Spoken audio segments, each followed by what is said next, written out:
pembuatan aiskrim. Dalam proses pembuatan aiskrim, kita akan menukarkan cecair kepada pepejal. So, bahan-bahan yang kita perlukan adalah plastik bag berzip, okay?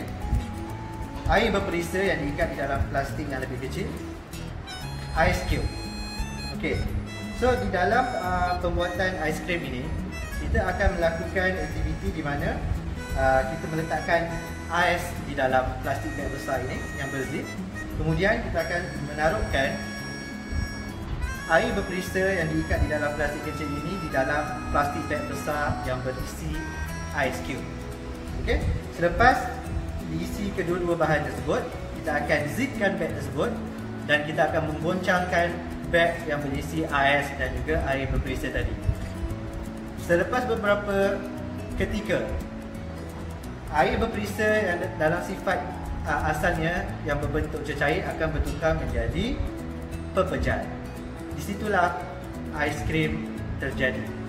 Molekul-molekul air tadi akan mula bergerak dengan lebih perlahan dan menjadi lemah, dan mereka akan membentuk pergerakan yang lebih rapat antara satu sama lain sehingga menjadi lebih kompak. Okey? Dan seterusnya, dari keadaan cecair bermulalah molekul-molekul tadi itu membentuk keadaan solid ataupun pepejal.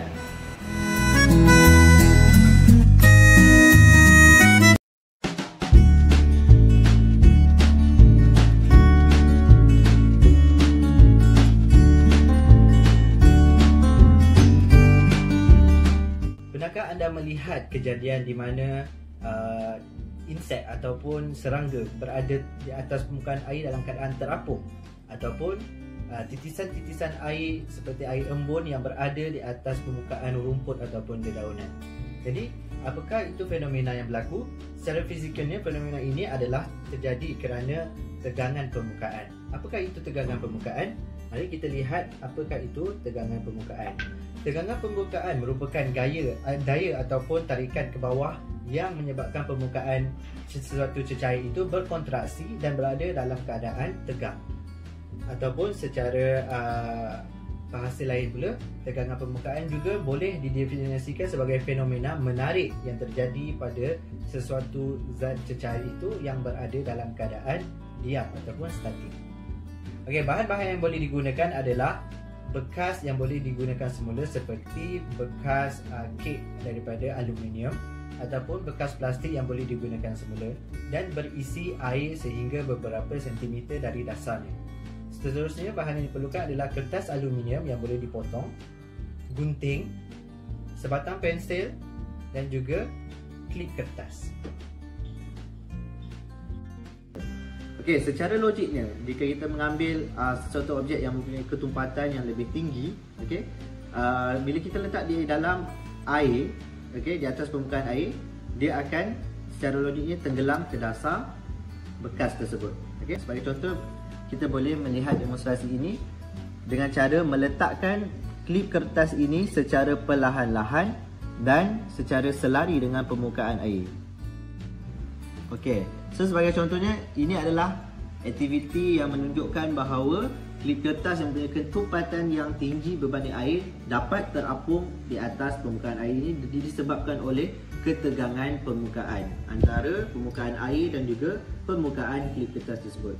Okey, jika kita ambil contoh objek yang lain seperti kertas aluminium ini, okey, kertas aluminium ini secara logiknya lebih tumpat berbanding air. Jika kita letak di dalam bekas yang berisi air, secara logiknya kertas aluminium ini akan tenggelam di dasarnya. Okey, tetapi jika kita meletak dengan cara perlahan-lahan, cara selari dengan permukaan air, kertas aluminium ini boleh kita terapungkan di permukaan air. Okey, so ini adalah contohnya. Okey, jika kita lihat objek-objek ataupun bahan-bahan yang ada di sekeliling kita, begitu banyak yang kita boleh kaitkan dengan kehidupan kita seperti insek ataupun serangga yang boleh terapung di atas permukaan air seperti laba-laba dan sebagainya. So jadi di dalam aktiviti ini kita mahu kaitkan serangga tersebut yang boleh terapung di atas permukaan air dengan sifat ataupun konsep ketegangan permukaan yang membolehkan mereka terapung di atas air tanpa tenggelam di dasarnya. Jadi di dalam aktiviti ini kita boleh mengajak pelajar-pelajar untuk melukiskan serangga-serangga yang pelajar-pelajar ini inginkan di atas kertas aluminium tadi, dan dipotong mengikut lukisan tersebut yang berbentuk serangga yang pelajar-pelajar inginkan, dan cuba untuk melakukan aktiviti ini untuk menunjukkan bahawa kertas aluminium yang lebih tumpat ini ataupun secara analoginya adalah mewakili serangga-serangga yang boleh terapung di atas air dengan meletakkannya di atas air yang diisi di dalam bekas ini. Okey. Dan kita boleh tengok contoh lain juga seperti pensel, okey, yang mempunyai karbon di dalamnya. Secara logiknya ia akan tenggelam, tetapi kalau kita letak secara perlahan-lahan di atas permukaan air, ia akan terapung. Okey.